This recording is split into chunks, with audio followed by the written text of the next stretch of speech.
อ่ะยังอยู่กับการเตะตัดหญ้าอยู่พี่สองพี่น้องมาตัดอยู่หน้าศาลาได้ป่ะ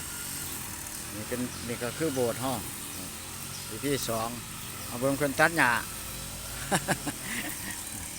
พี่สองประธานเทเพิ่นตัดหญ้า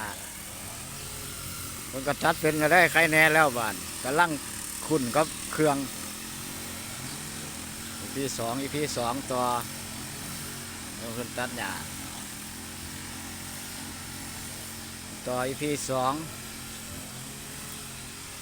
แดดเพิ่นหาตัดตะร้อนห่มเหมือนมันแดดแกงในการอยู่เลยล่ะ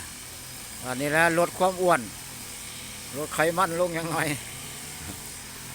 นี่ก็ขึ้นหน้าศาลาพระเลียนเฮาตัวนี้ข้างๆนี่ก็เหมือนโบสถ์โบสถ์เฮา